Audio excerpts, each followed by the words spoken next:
Sadly, nowadays it seems that a beloved person comes out a few weeks of being accused of sexual misconduct or being accused of a fucking serious felony. Not to sound fucking pessimistic or anything, but it seems that nowadays it's just bound to happen to any kind of celebrity.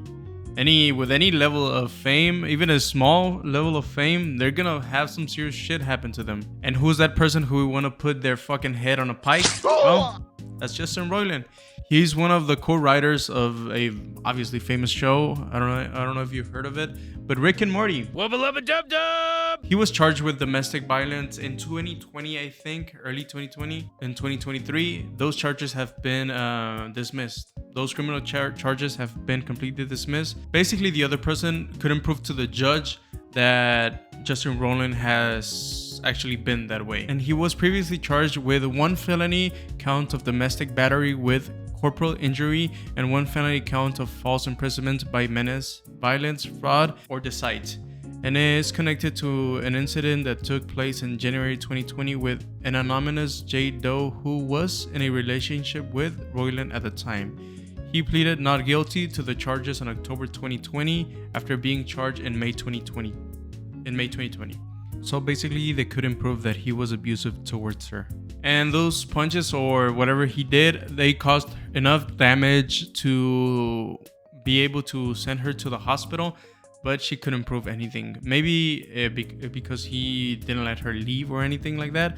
But basically, they couldn't prove it. She couldn't prove it. So after all of this was announced, Justin basically went to Twitter, basically saying justice. He said, I have always known that these claims were false. I have never had any doubt that this day would come.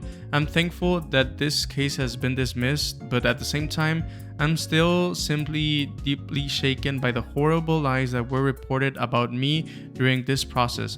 Most of all, I'm disappointed that so many people were quick to judge without knowing the facts, based solely on the word of an embittered ex trying to bypass due process and have me cancelled.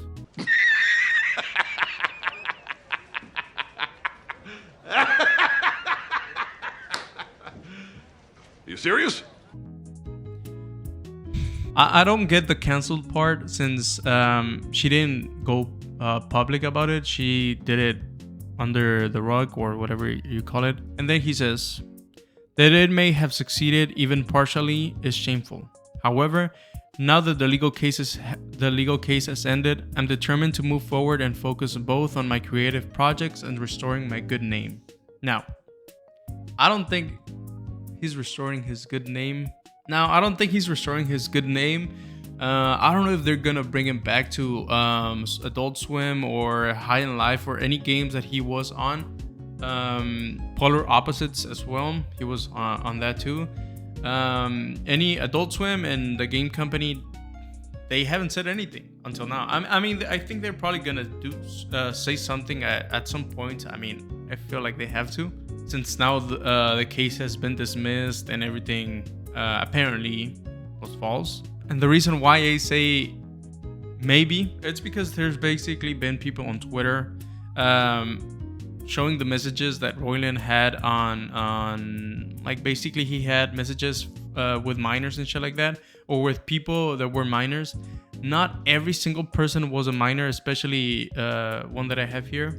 I don't know how much I can trust these Twitter accounts. But I mean, I've checked it and they don't seem to be like new accounts or anything like that. They've been accounts from a long time ago. This is Veronica says that these messages were from 2014, almost 10 years ago. People always trying to bring shit that happened so long ago. I think Justin Roiland would have been like in his mid 30s. But then she says, just adding that I was over 18, but I look pretty young. That doesn't mean anything. That doesn't mean that you weren't. That is fucking legal. But then we have other messages that he had. Like if you scroll through Twitter, there's people sending him messages. One who actually seemed to be actually 16 and Justin Roiland didn't care. Or, I mean, he wasn't sexual with that person, but still messaging a 16-year-old person or like girl. It's kind of doesn't look good. Now Arlo, this is another Twitter account person that tweeted when this shit was happening.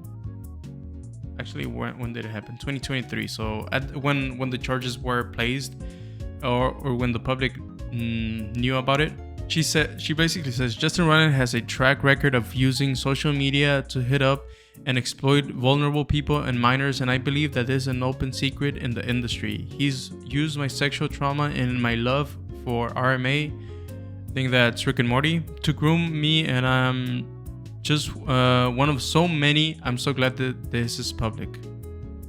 1 million people have watched this tweet.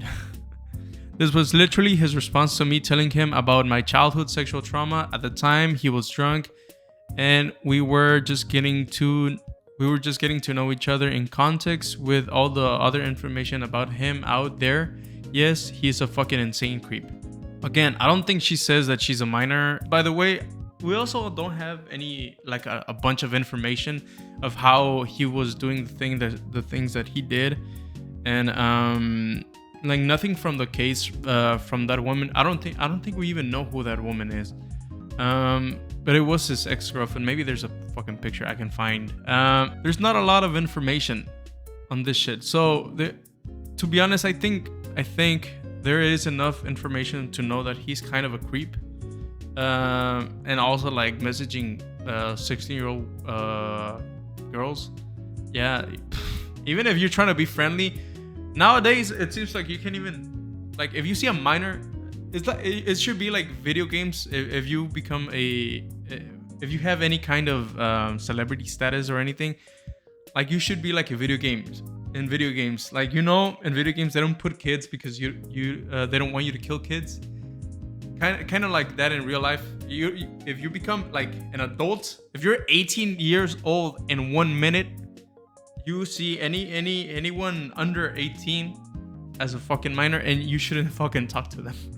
At least not online, or not actually. Fuck that. Not even in person. Don't acknowledge kids, bro. She says, I'm not sexually experienced. I have never really been in a consensual situation. I've only ever been used and a bit lost. I want to own my sexuality now, but I am afraid of being objectified and things are very hard for me. And he responds by saying, oh no, that's heartbreaking. You know what? You will get to own it and enjoy it. What the fuck? You just need to be with someone who puts your pleasure at the same level as theirs.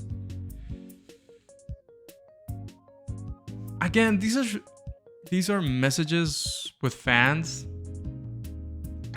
Fuck, dude. Not gonna lie, I have kinks around what you just said. That's fucking creepy. But I am also so focused on my partner's pleasure, often above my own. What? I don't wanna talk shit on anybody's kink or whatever, because that's your own thing, and if it's consensual, then it is consensual. Both parties agree. So yeah, that is creepy, but still, she's not underage. That is a grown woman. At least I think. He might be a fucking creep. You could say that. He might be a little weird. And I also saw people saying that he's fucking lazy when he's working. Or, well, he's not working. But again, that's just like shit at work that you should complain that at work. I don't think those two things can merge together, and you bring this fucking persona that he is fucking lazy, he sexually harasses underage women, and he beats up women. I don't know. Again, these are Twitter accounts that anybody can make. And nowadays, I mean, I know these were like accounts from like 2020, so I know the check mark that Elon Musk wants you to pay for. So now it's probably like, even now that I think about it, it's even easier to falsify a situation like this, since you can make an account on Twitter and make it look like the actual person is like the actual celebrity, or like Justin Roiland is messaging you. Now you gotta be more careful now. I do hope that Adult Swim and any of the other companies that let him go actually say something about it. Since then again, there wasn't enough proof. Anyways, yeah, that's it for today's video, guys. Goodbye.